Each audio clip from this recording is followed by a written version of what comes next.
Hey Slala, Flower Girl here, welcome back to Islands. Now I had a person ask for a bee flower tutorial in my comment section on one of my videos, so I'm going to do an updated version. I have done a couple of these before, but obviously we have the lavenders have been added now, so I'm going to do one with all of the bee flowers. So they have progressed quite a bit since I first started doing flowers. So before I get started, if you could like and subscribe, that would be amazing.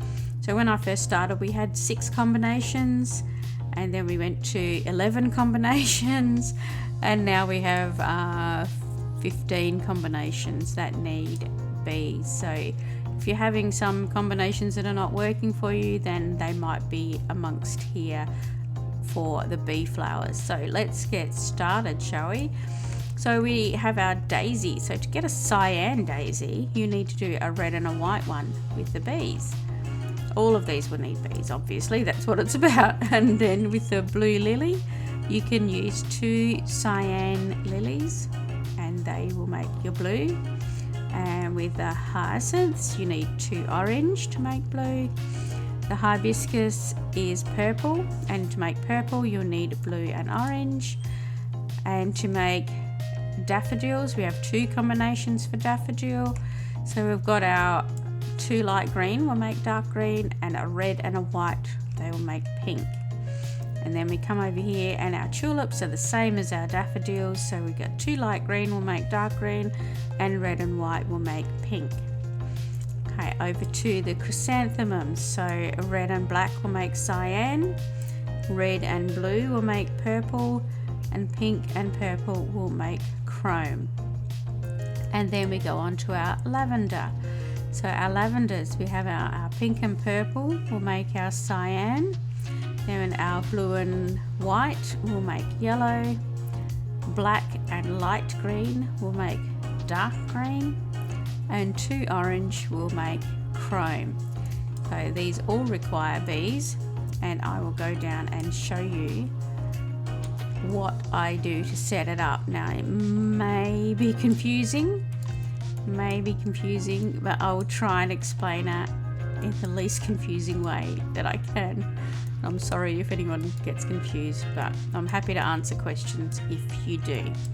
Alright, so here I have my bee setup. So I've got it set up like this because of my farm here. So this farm, I can run it by macro, or I can just manually run through if I'm feeling like it.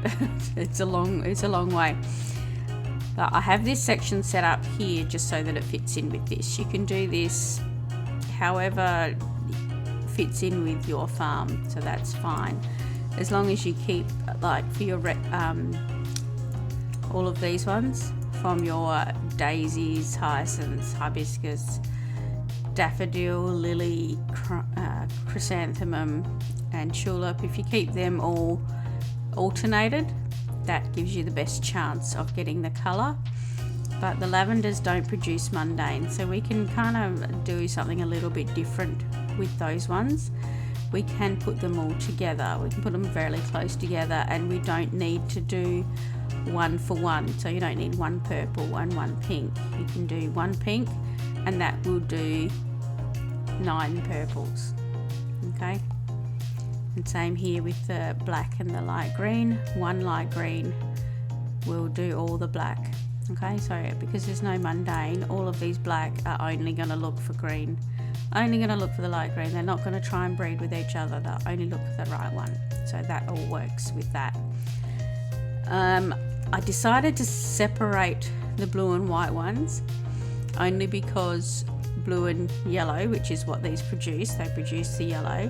But if I put them too close together, then the blue ones will quite often choose the yellow one and will make a red. So I didn't want to make red ones in here, so I just wanted yellow. So I had to make it so that they could only breed blue and white. So I just alternated it with the orange ones, because the orange only breed with orange. So that all works out quite well with that. So I've got all of those here. And then over here alternating between all of them so that I can get, there's just 1 or 2 of each combination in each row so that we get a little bit of everything. So the amount of flowers that you can put near bees is limited. So this is why some people will have a lot of flowers and they will get lots of mundane. The reason is that bees can only fertilize a certain amount and they can only reach a certain distance.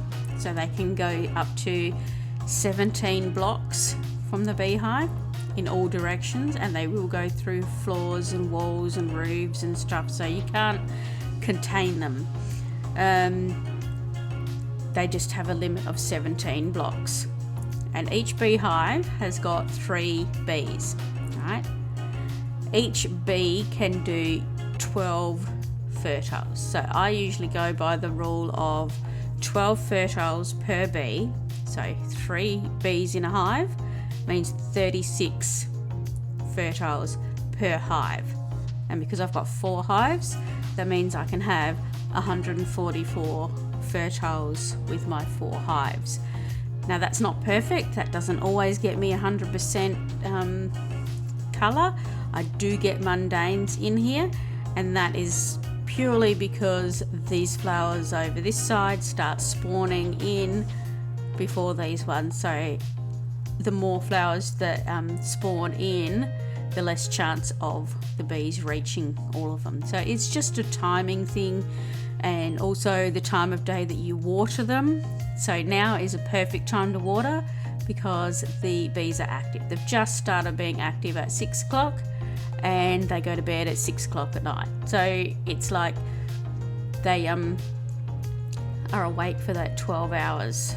All right, so which is like 12 minutes to fertilize the flowers, and it takes 10 minutes from watering to spawning. So you've got that window that you can do it. So if you just want to do your bee flowers and you're not worrying about everything else, then just water them all and then they will all spawn in 10 minutes. Do it early in the day so that that's maximum amount of time that your bees can be flying around. All right, hopefully that has given you a little bit of a more understanding on how bees work and how to set them up. All right, well, that's, yeah, definitely come and talk to me. It's not the easiest thing to understand, but I'm more than willing to try and help people understand a little bit more. All right, well, thanks for watching, and I will see you next time.